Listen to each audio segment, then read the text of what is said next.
Mateus capítulo de número 9, verso de número 37. Mateus capítulo 9, verso de número 37.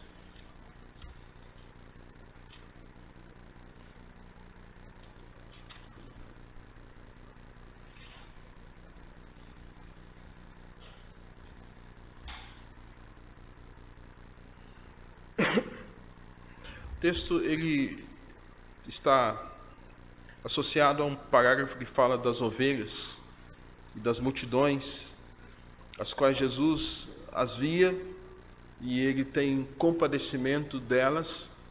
E Jesus vê um quadro de aflição, e a aflição é aflição emocional, espiritual, aflição por necessidades outras. E essas pessoas, comparadas como ovelhas, estavam como que sem guia. E é sabido, irmãos, que a ovelha ela precisa de alguém que a conduza. Se ela não tiver ninguém que a conduza, a ovelha ela se perde, ela fica num estado de confusão. Até há uma análise que se faz que a ovelha é mais burra do que o burro, tadinho do burro, né? Mas a ovelha ela não tem essa percepção, sensação de perigo e todas as outras coisas adversas que a expõem ela a um quadro de necessidade de ser guiada. E Jesus está olhando para aquela multidão nessa perspectiva. Nos dias do seu ministério, Cafarnaum, Galileia, ele está enxergando aquelas pessoas todas dessa forma, aflitas, exaustas, sem guia, sem direção. Ele está enxergando aquelas ovelhas dessa forma. E aí o verso 37, ele traz uma reflexão, que é extensiva a nós também. E é isso que nós vamos ler nesta hora. Vamos ler o verso 37? Então se dirigiu a seus discípulos: a seara, na verdade, é grande, mas os trabalhadores são poucos. 38 também. Rogai, pois, ao Senhor da seara que mande trabalhadores para a sua seara. Senhor Deus, nosso Pai, fala ao nosso coração pela Tua palavra nesta hora. Ela é viva, ela é atual, ela não é diferente do que foi dada pela própria boca de Jesus. E nesta hora, Deus, carecemos de que o Espírito Santo traga entendimento, reflexão, bem como Deus nos mobilize, como foi cantado aqui, para que o Senhor nos use, ó Deus, como nós fomos transformados, tal qual o Evangelho nos transformou, ó Deus, agora o Senhor usar as nossas vidas como esses trabalhadores. Ó Deus, nos ajude, portanto, carecemos da Tua bênção, da Tua direção, nesta hora da exposição da Tua palavra, em nome de Jesus. Amém. Amém. Irmãos, eu creio que é claro e evidente a temática que está aqui atrás de mim. Não tem como não identificar a mensagem que está sendo dita à igreja na proposição do conselho em relação àquilo que tem se proposto para o ano de 2024, de que é um tempo de nós semearmos a palavra do Senhor. E baseado no texto de Mateus capítulo 13, verso 3, eis que o semeador saiu a semear. Semana passada falei um pouco sobre a parábola como sendo uma das poucas parábolas das Escrituras onde Jesus conta a parábola e dá a interpretação da parábola. Não são todas as palavras ou parábolas que Jesus faz isso. Esta é atípica. A parábola do semeador, ela é atípica. E aí vai trazer a instrução acerca do fato de que há vários terrenos, e esses terrenos corroboram para que nós compreendamos, como citei semana passada, na interpretação de Shedd, Dr. Shedd, de que esses terrenos são pessoas e que a parábola é a semente do Evangelho. É a palavra de Deus que chega até cada um de nós. Falamos isso domingo passado, um pouco pela manhã, e também no culto à noite. Irmãos, é tempo de semear na seara do Senhor. Um dos livros que mais me chamou a atenção, há tempos atrás, foi o livro do reverendo Boanerges Ribeiro. O reverendo Boanerges foi um pastor presbiteriano, foi líder da nossa igreja, e ele escreveu um livro chamado Seara em Fogo, onde ele vai tratar sobre a história de D.L. Moody, um pastor americano, natural de Massachusetts, onde Deus usa tremendamente a figura desse homem que era um vendedor de sapatos. E Deus impacta o coração de Moody e ele se torna um dos grandes pregadores, um dos grandes líderes do Senhor no período de 1837, alguma coisa assim, até 1899, quando ele falece. E Moody, portanto, é um homem que é usado, e Boanerges Ribeiro vai escrever então sobre a seara em fogo, mostrando o quanto é importante nós olharmos para a vida daquele homem e vemos a chama de Deus ardendo em seu coração pela salvação de pecadores, pela salvação de almas, para a mudança de vida de pessoas. E aí o que nós encontramos é que a partir de Massachusetts, de Filadélfia, Nova York e vários outros estados americanos, esse homem foi usado tremendamente. Hoje, quando nós vemos a influência do protestantismo naquele país que começa a sua história com a influência dos protestantes que vêm da Europa, que vêm da Inglaterra e vão formar a nova Inglaterra com a Bíblia na mão, com as Escrituras na mão, e vão ministrar onde a Constituição do país reza, inclusive, princípios da palavra de Deus, fortalecendo aquele país. E tempos depois, Deus usa homens de maneira que a palavra de Deus sendo pregada nos Estados Unidos, a América ela se torna um terreno fértil para a palavra do Senhor. Enquanto a América é um terreno fértil, a Ásia é um terreno árido. Muitos países da Ásia se tornaram terrenos áridos para a palavra do Senhor. E aí, irmãos, nós podemos então entender na visão de Boanerges Ribeiro a influência de D.L. Moody, como esse pregador, como esse homem de Deus, que tinha uma pregação direta, sincera, franca, convincente, homem simples, honesto, no tocante a dinheiro e qualquer outro valor, homem que tinha um compromisso com o reino de Deus. E antes de morrer, Moody chega a dizer o seguinte para sua esposa e seus filhos. Diz assim: minha esposa e filhos terão que confiar no mesmo Deus que eu tenho confiado até hoje.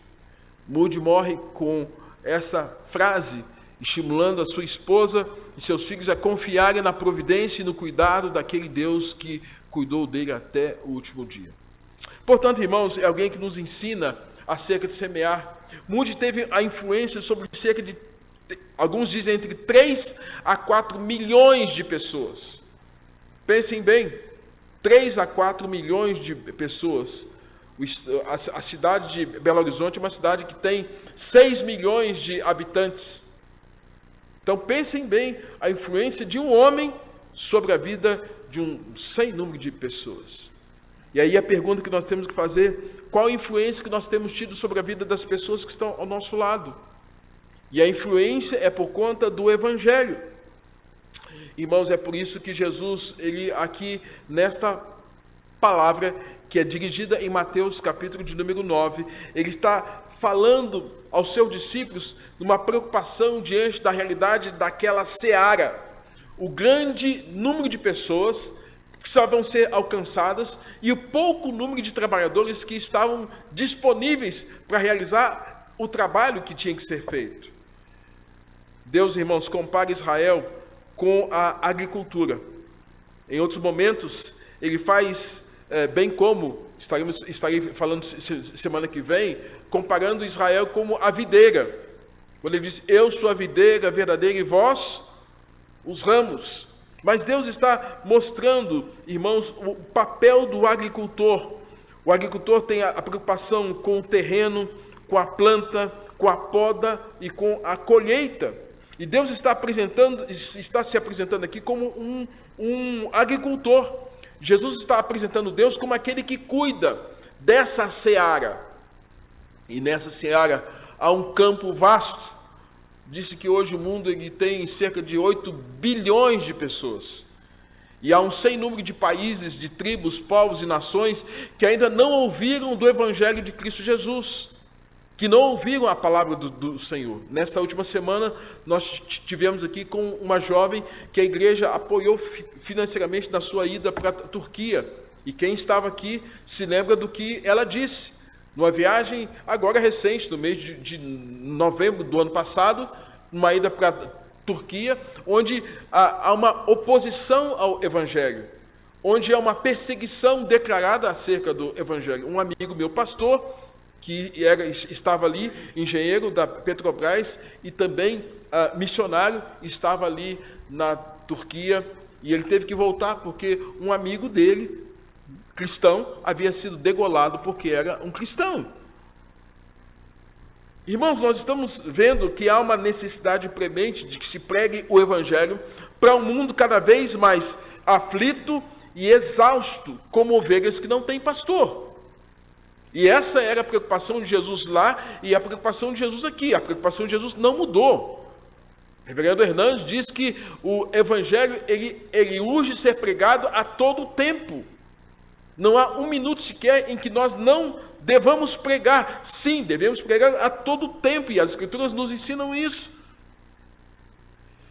Jesus, portanto, é esse que é comparado, Jesus é aquele que semeia. Ele é um semeador. Ele é um semeador. Marcos capítulo 4, 14 nos apresenta isso. Ele é um semeador. 1 Pedro capítulo 1, verso 23, verso 25, cita que quando nós somos regenerados, não a partir da semente perecível, mas quando nós somos regenerados por uma semente imperecível, que não está deteriorada, que não está deformada e desqualificada, quando nós somos transformados, Deus nos chama a participarmos desse projeto. E esse projeto faz parte do fato de que agora nós somos chamados a sermos esses semeadores também. O ministério de Jesus, irmãos, foi marcado por semear o tempo todo. Não houve um dia sequer, durante o ministério de Jesus, que ele deixou de semear. Na Palestina, Jesus percorreu as regiões da Galiléia, da Judéia, da Samaria, Jerusalém, Nazaré e outras mais, e em todas elas ele semeou. E Lucas registra o início de Jesus indo de Nazaré a Cafarnaum. A cada lugar deste ele semeava, e a cada lugar desse era parte dessa seara. Cada ação de Jesus, um milagre, uma cura, um ensino, uma pregação, um sermão, uma atitude, como lavar os pés, um ato simples, mas um ato pedagógico, um exemplo. Jesus nos mostra, irmãos, que está o tempo todo semeando, desde um olhar observar alguém entregar, como aquela viúva que entrega a única moeda que ela tinha. Isso, irmãos, constitui a boa semente. E visto que Pedro fala que nós somos regenerados a partir de uma semente que não é corruptível, que não é manchada, nós somos gerados por uma semente que é incorruptível, nós também somos chamados a semearmos. E semear a palavra de Deus, é semear o Evangelho. Lamentavelmente, nós, em alguns momentos, podemos ter perdido a visão desse semear. Eu tenho dito que, às vezes, nós optamos, em alguns momentos, pelo bornal errado, onde tem a semente do mal. O bornal da semente correta é o bornal do Evangelho, da palavra de Deus, das boas virtudes, das boas práticas, daquilo que traz vida, vigor, salvação, regeneração, transformação, santificação. Esse é o bornal, esse é o lugar certo onde nós temos que pegar essa semente e semear.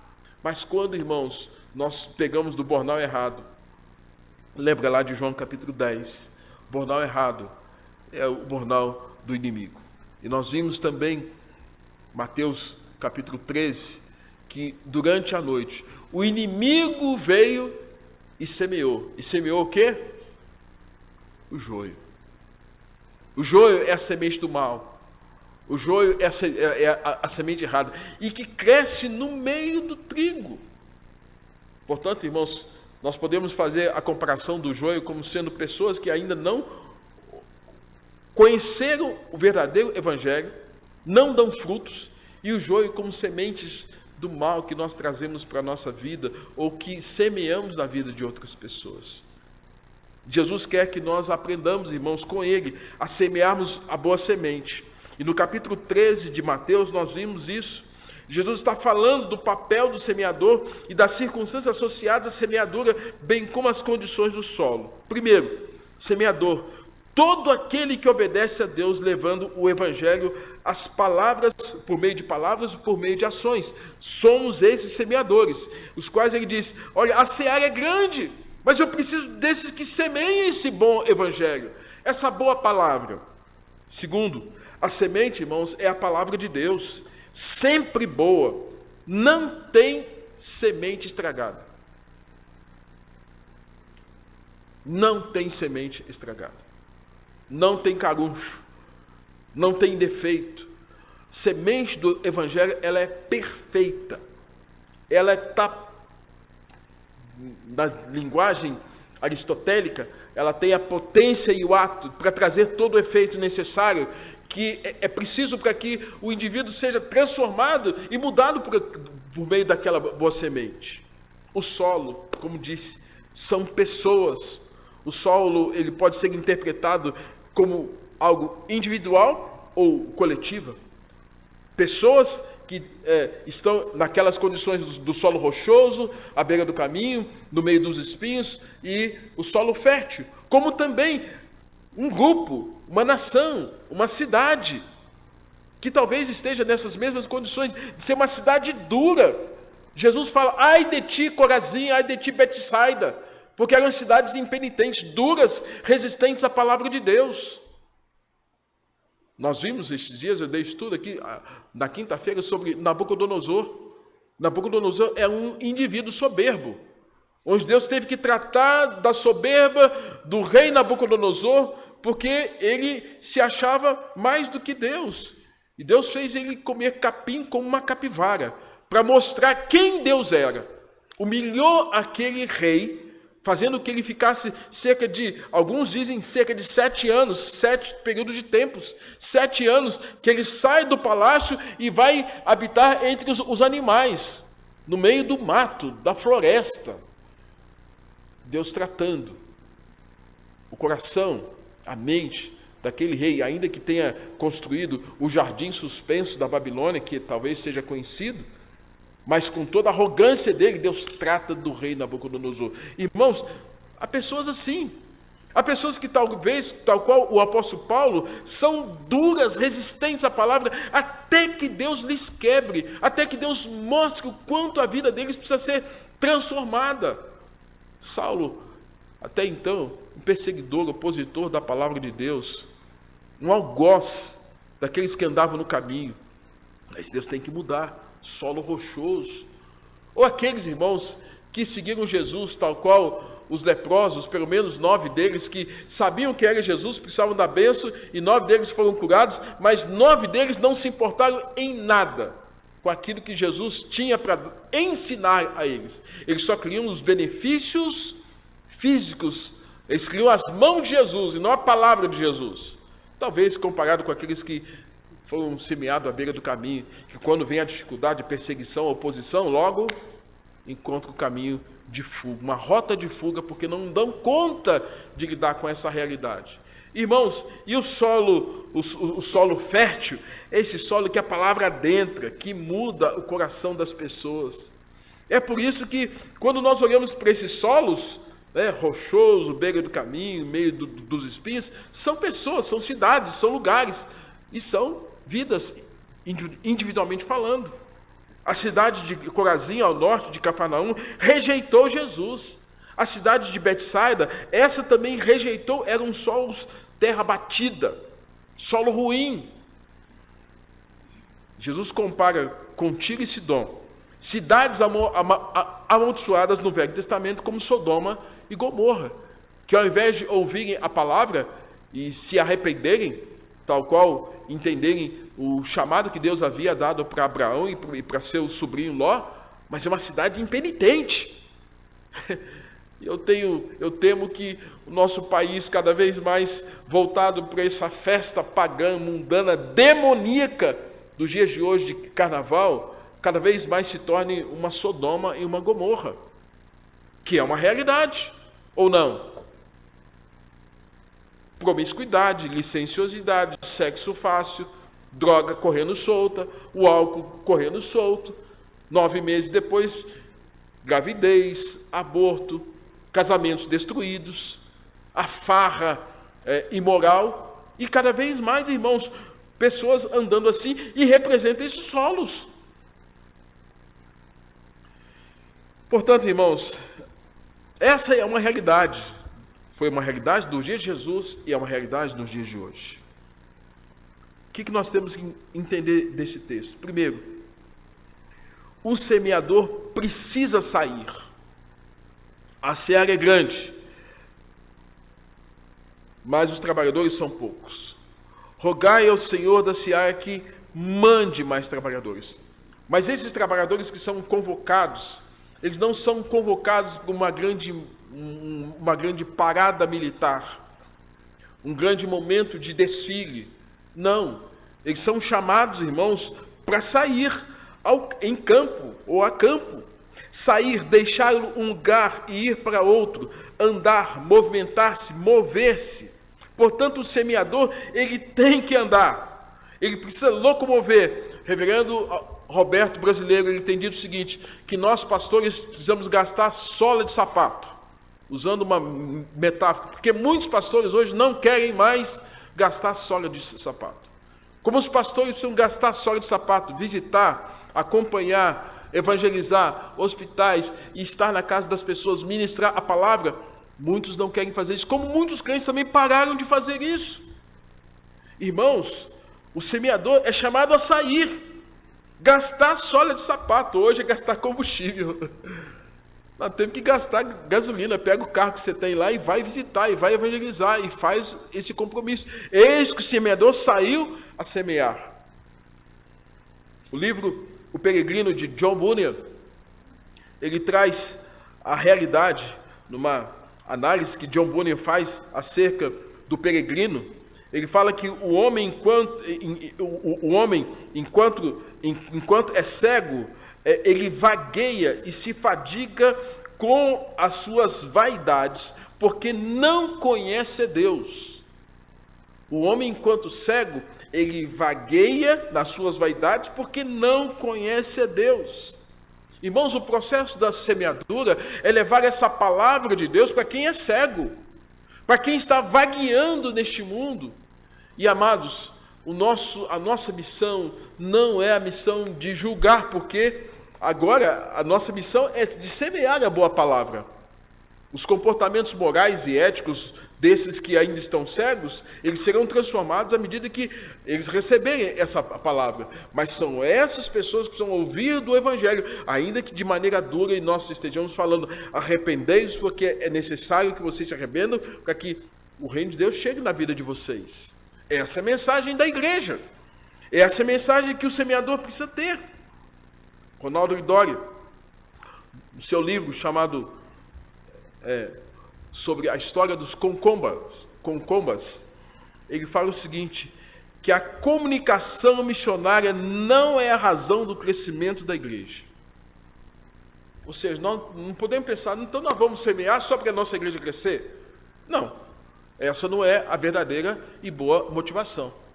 Ele está dizendo, ele diz o seguinte, que a verdadeira motivação, irmãos, é a obra do Espírito Santo sobre a igreja, é a obra do Espírito Santo sobre o crente, é a obra do Espírito Santo sobre as nossas vidas, porque lembra lá de Atos 1:8, mas recebereis poder ao descer sobre vós o Espírito Santo e sereis minhas testemunhas. Nós só conseguimos ser as testemunhas que Deus deseja, os semeadores que Deus deseja, e olharmos para essa seara como Deus quer que nós vejamos, se nós somos trabalhados pela obra do Espírito Santo. Porque é o Espírito Santo que nos convence do pecado, da justiça e do juízo. Primeiro, regeneração. E é o Espírito Santo também que vai nos impulsionar. Foi por isso que Jesus falou para aqueles 11, em especial depois, com a inserção de Matias, ele diz, olha, permaneçam em Jerusalém até que do alto sejais revestidos de quê, irmãos? De quê? De poder. De poder por quê? Porque pregar o evangelho não é chegar no intelecto do outro com as nossas doutrinas. É chegar com uma mensagem poderosa que convença o pecador de que ele é pecador. E o maior milagre que se possa ter é exatamente quando alguém reconhece que é pecador.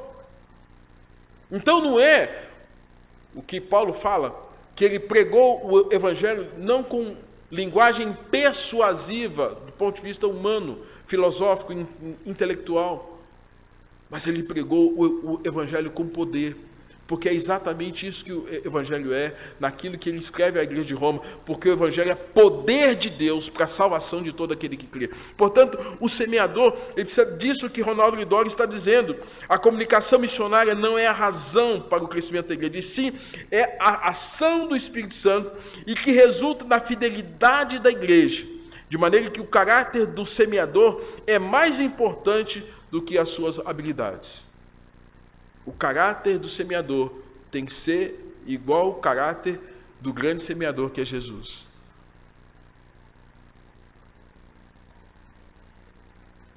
O semeador precisa sair. Segundo, o semeador precisa ter em mãos a semente. O recipiente de um semeador é uma sacola. Naqueles dias, hoje a gente tem as nossas máquinas agrícolas em o nosso país, que é o país do agronegócio, né, dos bons negócios. A gente sabe quantas máquinas sofisticadas. Lá na cidade de Mirassol tinha um irmão que ele era mecânico dessas máquinas pesadas, e algo gigantesco. Ele me falava de como aquilo tinha tecnologia. Agora o indivíduo trabalhava num ar-condicionado, numa máquina fantástica, computadorizada, só faltava falar. Mas naqueles dias, irmãos, ser um semeador era estar com uma sacolinha nas mãos, uma bolsinha nas mãos, um embornal do semeador, que para nós, dessa metáfora, é a palavra de Deus. Ele não tem como semear se não tiver essa palavra. Ele não tem como semear se ele não tiver esse conteúdo de sementes, que é a palavra de Deus, essas muitas sementes que estão com ele, que estão na palavra de Deus. Espera-se, irmãos, que o semeador não tenha sementes ruins. E eu volto a lembrar de Ronaldo Lidori, missionário que inclusive merece as nossas orações, que está num tratamento de câncer. Ele diz assim, que o semeador precisa estar consciente da centralidade da palavra de Deus. A centralidade da palavra. Nós precisamos estar centrados na palavra. Segundo, ele fala que o semeador ele tem que ter intensa paixão por Jesus. Intensa paixão por Jesus. Nós presbiterianos, nós somos muito comedidos, né? Somos muito comedidos na nossa maneira de expressar as nossas emoções no culto, aquela coisa toda.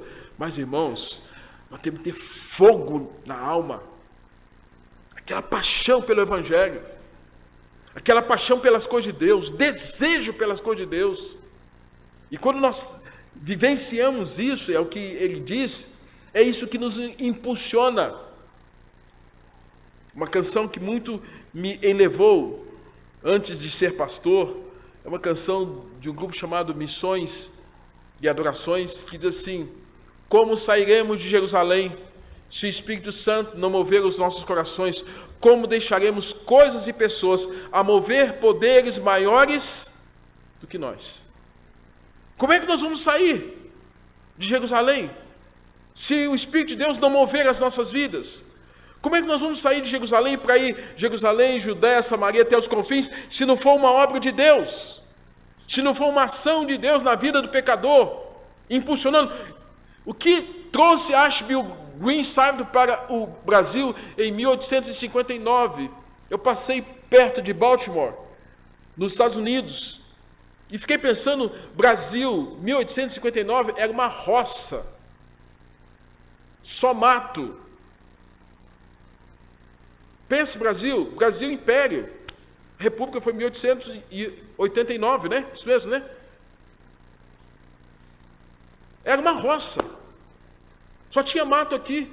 E Deus impulsiona um missionário que ouve as pregações de Charles Hodge, um pastor americano, falando de avivamento, despertando a igreja para oração, para testemunho, para santificação. E aquilo impulsiona o coração de Ashbury Green Simon. E aquele moço fica com o coração incendiado pela palavra de Deus. E a conversão, e bem como a mudança, o crescimento espiritual de Ashbury Green Simon, irmãos, fez com que o coração queimasse por essa pátria, sem que ele conhecesse. E o sino dos Estados Unidos, então, encaminha Simon para cá. Vem para cá, 12 de agosto de 1859. Começa um trabalho no Rio de Janeiro. Monta um jornal. Inicia a igreja presbiteriana, catedral presbiteriana lá no Rio de Janeiro. Posteriormente, Deus permite que ele estabeleça um seminário. A esposa fica adoecida. Depois a esposa falece, adoecida, doença. E ele, em tão pouco tempo, morre. Irmãos, se não for uma paixão pelo Evangelho e pela palavra de Deus para vir para cá, não faz. E Deus impulsiona, sabe, para vir para cá e levar a palavra de Deus. É isso que, no caso, Ronaldo Lidório está dizendo, que aqueles que são semeadores precisam ter uma paixão por Jesus, uma paixão pelo Evangelho, um desejo ardente pela palavra de Deus. E terceiro, ele fala que tem que ter uma forte motivação evangelística. Uma forte motivação evangelística, nessa consciência de que há ovelhas exaustas, nessa consciência de que há ovelhas aflitas, nessa consciência que há uma necessidade de compadecimento, como Jesus, o grande semeador, fez. Esse compadecimento que vai impulsionar, que impulsionou Jesus. Jesus veio aqui a esse mundo porque Deus nos amou e mandou que ele, representando esse amor, realizasse a obra vicária em nosso favor. Essa compaixão tem que haver em nós. E essa compaixão faz do semeador alguém que abre mão de si mesmo para fazer a vontade de Deus. Ronaldo Lidório fala, por último, que esse semeador ele tem que ter uma sólida identidade cristã e comunhão com Deus e com as pessoas. Uma sólida identidade cristã. Queridos, isso significa que nós precisamos saber quem nós somos. E essa sólida identidade cristã advém de 2 Coríntios 5,17. E assim, se alguém está em Cristo, é nova criatura. Essa identidade cristã tem a ver com o que Paulo fala em Romanos capítulo 8, que o Espírito Santo testifica com o nosso espírito que nós somos filhos de Deus. Essa identidade tem a ver com o que Paulo fala ainda no capítulo 8, que nós somos herdeiros de Deus e co-herdeiros com Cristo, e que por isso, nem morte, nem vida, nem anjos, nem principado, nem as coisas do presente, nem nada do que há de acontecer pode separar-nos do amor de Deus que está em Cristo Jesus. Isso é identidade cristã. Longe do que Tiago fala, de sermos aquelas pessoas que têm ânimo dobre. O ânimo dobre, vacilante, se esquiva. Meio Pedro, depois que Jesus é preso, você lembra? Quando Jesus é preso, como é que Pedro estava? Pedro seguia Jesus de como? De longe. Só na espreita, só de soslaio, só assim, olhar de Jesus sendo preso. E aquele que diz que não abriria a mão de Jesus, que faria tudo por ele, agora está. Queridos irmãos, o Evangelho são as boas novas a serem anunciadas aos quebrantados. As boas novas que traz libertação aos pobres, aos cativos, aos algemados. É o Evangelho que restaura, que dá restauração. E nós temos que crer nisso. Quando ele diz que é preciso ter uma sólida identidade, eu tenho que crer naquilo que eu prego. Se eu for um vendedor que não acredita no produto que eu estou vendendo, eu tenho que mudar de emprego. Se eu sou um crente que não estou acreditando na mensagem que eu tenho em mãos, eu tenho que avaliar a minha salvação. Provai-vos a vós mesmos se estáis em Cristo. Mas quando nós temos a convicção daquilo que nós temos, irmãos, nós não abrimos mão. Nós temos uma pérola de grande valor, é um tesouro de grande valor, que nós não trocamos absolutamente nada por aquilo, pelo valor que aquilo tem, que o Evangelho tem. E nesse caso, esse Evangelho restaura famílias, restaura casamento, restaura gente do pecado, restaura vidas que estavam indo para o suicídio, restaura crianças, adolescentes, jovens, anciãos.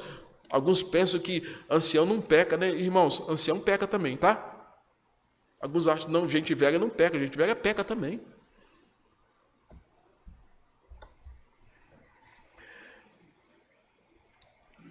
A graça, a misericórdia, a compaixão, o amor, a bondade, a longanimidade, a esperança, a comunhão, o ensino, a unidade da fé, a repreensão, a correção, a educação na justiça, tudo isso faz parte desse Evangelho.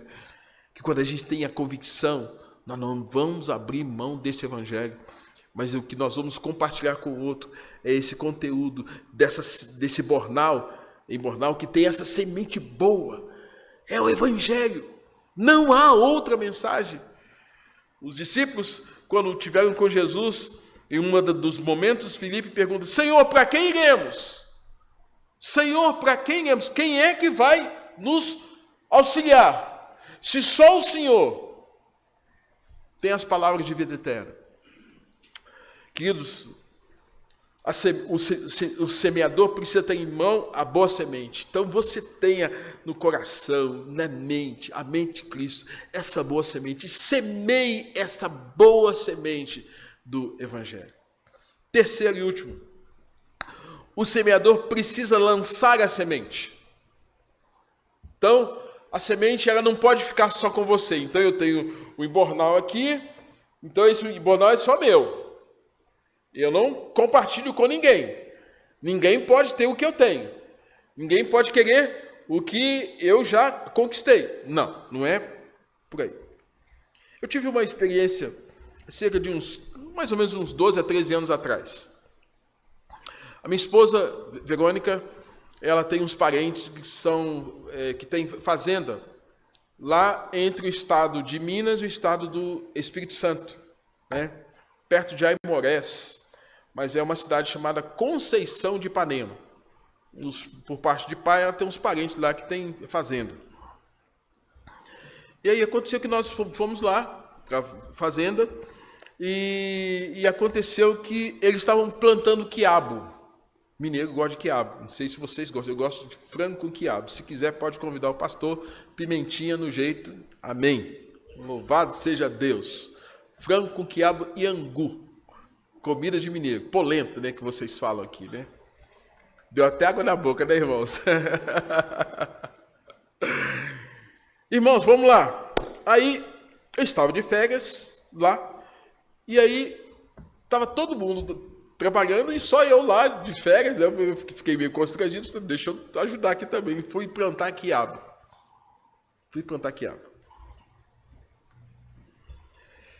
Um terreno enorme, muito grande. Vamos pôr aqui que seria da ponta de cá até a ponta de lá. Muito grande, vasto terreno. Já estava pronto, só que agora eu tinha que plantar. Então, plantar o quiabo, precisava fazer o quê? Fazer a cova. Segundo, colocar a semente. Terceiro, cobrir a cova. E nós passamos o dia todo mexendo com aquilo. O dia todo mexendo com a plantação de semente de quiabo. Eu não vi o resultado da colheita, porque, evidentemente, tem um período entre a plantação e o crescimento até que haja a colheita. Mas eu confesso que aprendi. E comecei a dar valor à importância de quem planta semente de quiabo. Irmãos, é cansativo. Sol escaldante, boné na cabeça, uma roupa mais surrada no corpo, e suor, e plantando semente. Paramos para o almoço, voltamos plantando semente. E aí, depois que planta, você tem que esperar e contar que vem a chuva. Não é só plantar, você tem que contar que a chuva venha. Segundo, você tem que esperar que os insetos não venham e contamine e traga prejuízo para a semente. Para que a planta, né, cresça, né, e produza frutos. E eu vi assim, quanta coisa envolvida no plantio de uma boa semente. Quanta coisa. Agora, se ela não fosse lançada, seria mais cômodo, né? Não teria esforço dos proprietários da terra. Ah, não vamos plantar, não. Deixa quieto, a gente compra no mercado. Irmãos, semear dá trabalho. Semear a boa semente dentro de casa dá trabalho. Semear a boa semente no ambiente escolar dá trabalho. Semear a boa semente na vizinhança dá trabalho. Semear a boa semente, inclusive na igreja, dá trabalho. Então, o que Jesus está dizendo assim, é que isso aqui tem um grau de importância para nós muito grande, porque se não for por meio da oração, o trabalhador não chega. Se não tiver oração no meio do caminho, não há resposta em relação a que Deus mande mais trabalhadores. Por isso que ele fala que a oração é o caminho. Muito pode por sua eficácia a oração do justo. Jesus está ensinando para os seus discípulos, orem, porque ninguém ou poucas pessoas querem fazer esse trabalho. Nem todos querem abraçar essa causa de olhar para o aflito, para o necessitado, para aqueles que estão em estado de sofrimento, que aqueles que ainda não conheceram o Evangelho, nem todos entenderam ainda a necessidade disso, e precisa de que haja oração, é preciso que haja entendimento, é preciso que haja uma operação do Espírito Santo, para que eles entendam o quanto é importante eles se engajarem como esses semeadores. Eu confesso que lá nessa história eu fiquei um pouco constrangido, porque o único homem estava parado. Talvez Deus precise constranger a gente, para ver quanta gente esteja parado, mas esse constrangimento, irmãos, é obra do Espírito Santo, como resposta de oração. Então, se você quer ver a igreja crescer e você não ora, pode ser que ela tenha um crescimento fake, falso. Mas se você ora, para que Deus envie crentes comprometidos, gente que abra mão de si mesmo para fazer a vontade de Deus, que negue a si mesmo, que arregace a manga, que entenda as dificuldades do trabalho e que não meça esforço em relação a isso. Se você entender isso e você orar por isso, Deus há de trazer resposta e enviar os trabalhadores para que faça esse trabalho. Por isso, queridos, encerrando, é tempo de semear. É tempo de semear a Igreja Monte Sião. É tempo de compartilhar o Evangelho. Aí precisamos avaliar se a semente da palavra tem frutificado em nossa vida. Avaliar se a palavra de Deus tem crescido dentro de cada um de nós. Avaliar se temos dado frutos. E esses frutos não são meramente humanos, são frutos espirituais que Deus espera que nós estejamos dando. Você não pode ser um semeador de Jesus se a semente do Evangelho não frutificou em seu coração. Se você não é um semeador, você é um campo onde a semente precisa ser plantada. E eu concluo. O salmista no Salmo 126, ele diz assim: os que com lágrimas semear, irmão, como eu disse, é árduo, é duro. Alguém me disse, o fato de eu ter completado 32 anos de ministério, disse, pastor, você deve ter visto muita coisa. Sim, vi muita coisa. Vi muita coisa. E às vezes temos que nos lembrar do texto que diz, aquele que tem posto a mão no arado, se você olha para trás estando com o arado em mão, você sai da guia O sulco não acontece, não é formado de maneira correta. Por isso que você não pode olhar para trás. Você tem que olhar para frente. Talvez muitos olharam para trás e não produziram um bom sulco. Muitos olharam para trás e ficaram pensando apenas naquilo que aconteceu atrás. Irmãos, quem tem posto a mão no arado, o que ficou para trás, ficou. Agora é a frente. Porque há uma grande missão a ser cumprida. Então, e essa missão é cumprida com sacrifício, com dificuldade. E se nós não tivermos a consciência da dificuldade, no entanto, o apóstolo Paulo, ele diz em Gálatas capítulo 4, verso 18, verso 19, que ele sofria dores de parto até que Cristo fosse formado na vida de alguém. Dor de parto, uma metáfora, alguém que espere uma pedra. Quem tem pedra nos rins. Mas para as mulheres, elas entendem que tiveram um parto natural, o parto normal. Sabe o que é dor do parto? Sabe o que é uma contração? Sabe que aquilo ali é sofrido até que nasça a criança. E Paulo dizia, eu sofro. Ele diz o quanto, em 2 Coríntios capítulo 11, o quanto ele tinha preocupação com as igrejas, dado o sofrimento, das dificuldades, em pastorear, em cuidar, em ministrar, em ensinar, em corrigir, em levar a palavra. As oposições, ele sabia o que eram essas dificuldades. O semeador, irmãos, ele precisa saber que tem um preço a ser pago, que não é fácil, mas é o que nós damos como resposta à salvação que nós recebemos. Devolvemos isso em consagração de vida, em compromisso com Deus. Semear, irmãos, é repetitivo. Como disse, das 7 da manhã, quase 7 e pouco da manhã, até as 4 da tarde, fazendo cova e pondo semente, fazendo cova e pondo semente, fazendo cova e pondo semente. É repetitivo. Mas cada ato desse tem que ser feito com amor, com zelo, com dedicação, para não ficar chato. E o salmista fala, os que com lágrimas semeiam, com júbilo, a colheita vai vir. A colheita virá. Mas só virá se nós semearmos. Eu estou lembrando, semearmos a boa semente, porque o princípio de Gálatas é, olha, tudo que o homem semear, isso ele vai, se a semente for ruim, não espere colher uma boa semente. Se a semente for do bornal errado, não espere colher uma boa semente. Isaías capítulo 53, falando de Jesus, o servo sofredor, Isaías 53 diz assim, que Jesus veria o fruto do seu penoso trabalho e ficaria satisfeito. Encarnação,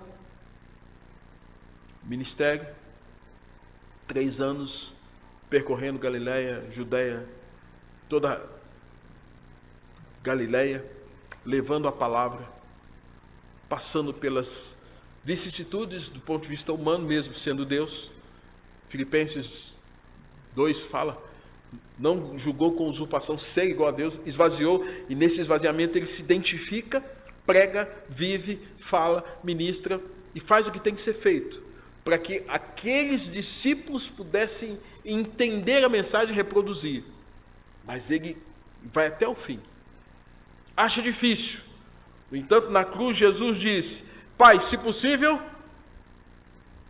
não foi fácil para ele. Também não será fácil para nós. Mas ele fala, se possível, passa de mim esse cálice. Contudo, não faça aquilo que eu quero, assim, aquilo que o Senhor quer, aquilo que tu queres. Irmãos, Jesus diz, Isaías fala que Jesus veria o fruto do seu trabalho, seu penoso trabalho, e ficaria satisfeito. Jesus semeou a nós, e em nossos corações a palavra, a salvação adquirida com o penoso trabalho da sua morte, do sacrifício vicário realizado ali na cruz, o preço do seu sangue derramado em nosso lugar. Quando ele olha para os resultados, ele fica contente, ele fica satisfeito, penoso trabalho que ele realiza. Eu volto a uma experiência pessoal. Barbacena, Minas, é a cidade das rosas. Vocês já ouviram falar de Barbacena? E quando eu estava em Belo Horizonte, nas minhas idas e vindas, no meio do caminho, tem um restaurante próximo à cidade de Barbacena, e que ele tem muitas rosas, e tem uma parte lá que vende rosas. Aí eu, como marido, fazer graça para a esposa, eu comprei 2 rosas, uma rosa amarela e uma rosa vermelha. A vermelha, lamentavelmente, morreu. E a outra, eu cuidando dela, e naqueles dias que meu pai estava enfermo, e naqueles dias deu um sol muito escaldante aqui em Botucatu, e eu não estava em casa, e ela estava dando um botão amarelo. Aí quando eu cheguei, estava tudo murcho, eu fiquei tão triste. Mas insisti, vou cuidar dela. E nessa semana, irmãos, para surpresa minha, surgiram 4 botões. 4 botões. A minha esposa ficou contente. Nossa, 4 botões de rosa. Que legal. Irmãos, é preciso cuidar. É preciso cuidar do que foi semeado. Isso se chama discipulado. Discipulado. Foi o que Jesus fez com aqueles 12 que ele conviveu durante 3 anos com eles. Jesus não só lhes deu uma palavra de esperança, de salvação, mas Jesus trabalhou o caráter deles, para que pudessem ser aperfeiçoados. E quando nós olhamos no livro de Apocalipse, nós temos lá a descrição dos 24 anciãos. A primeira delas, uma interpretação que se tem, é que faz parte as 12 tribos, os 12 filhos de Jacó. E outra referência que seriam os 12 apóstolos. A referência daqueles que Jesus tratou o caráter deles, como quem cuida da planta que agora nasceu. Isso se chama discipulado. E aí Jesus fala em Mateus capítulo 28, 18 a 20. Ide, portanto, fazei discípulos. É cuidado. Aquele que planta, ele tem que cuidar. Paulo vai dizer em Coríntios que nem aquele que planta e nem aquele que rega é alguma coisa. Como quem diz, há aqueles que plantam, mas o outro vai colher. Nós, pastores, você que evangeliza alguém, mas alguém que depois vai para uma outra igreja, vai para outro lugar. Mas o crescimento quem dá é Deus. Então vamos fazer a nossa parte. Vamos semear. Vamos tirar do bornal a boa semente. E vamos lançar a esses que estão aí com as vidas destruídas, aflitas, porque não tem pastor, porque carecem desse evangelho de Cristo Jesus. A esses que Deus diz que Ele está satisfeito, Ele diz que são benditos. E esses benditos, lá no livro de Isaías, capítulo de número 52, verso 7, ele fala: quão formosos são os pés daqueles que anunciam as boas novas, que diz a Sião, teu Deus reina. Então você que prega, você que anuncia, você que está dando o seu testemunho, você está sendo esse que está anunciando essa boa nova, essa mensagem que vai mudar a vida de uma família, alguém, para toda a eternidade. E que essa boa nova do Evangelho chegando lá, o poder de Deus vindo sobre a vida daquela pessoa, pode mudar a história de muitos que carecem de salvação. Que Deus nos ajude e que nós cumpramos essa missão. Eis que o semeador saiu a semear. Louvemos o Senhor, irmãos. Mais uma vez, o coral vai estar louvando ao nosso Deus, cantando ao Senhor, e após estarei impetrando a bênção, encerrando o nosso culto semeador. Ouçamos o coral.